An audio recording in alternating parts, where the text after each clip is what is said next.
Part 2. Waging War.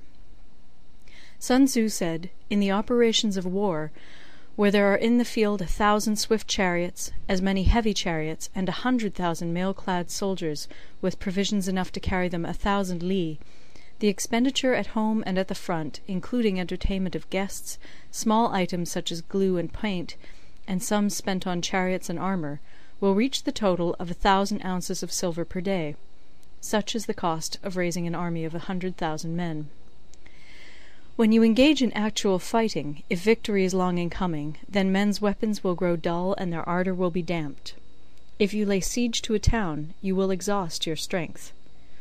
Again, if the campaign is protracted, the resources of the state will not be equal to the strain.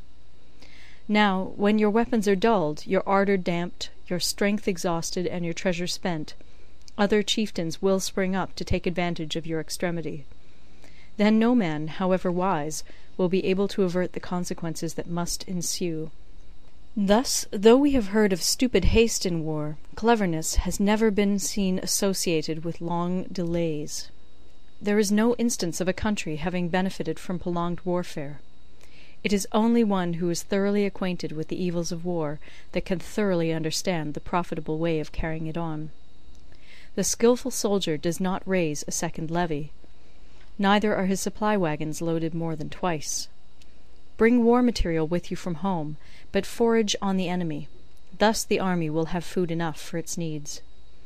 Poverty of the state exchequer causes an army to be maintained by contributions from a distance. Contributing to maintain an army at a distance causes the people to be impoverished.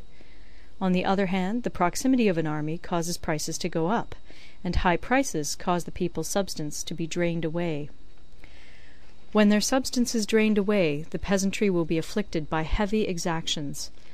With this loss of substance and exhaustion of strength, the homes of the people will be stripped bare, and 3/10 of their income will be dissipated, while government expenses for broken chariots, worn-out horses, breastplates and helmets, bows and arrows, spears and shields, protective mantles, draught oxen, and heavy wagons will amount to 4/10 of its total revenue.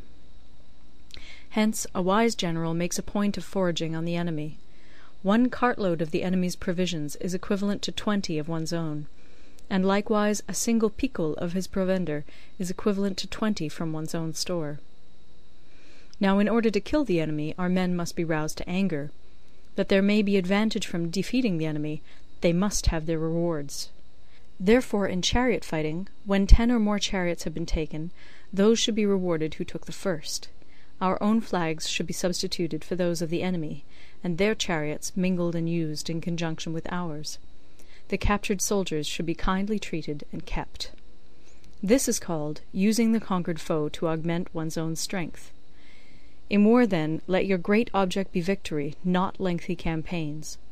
Thus it may be known that the leader of armies is the arbiter of the people's fate, the man on whom it depends whether the nation shall be in peace or in peril.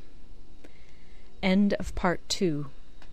Recorded in Toronto, Ontario by Moira Fogarty, October 2006.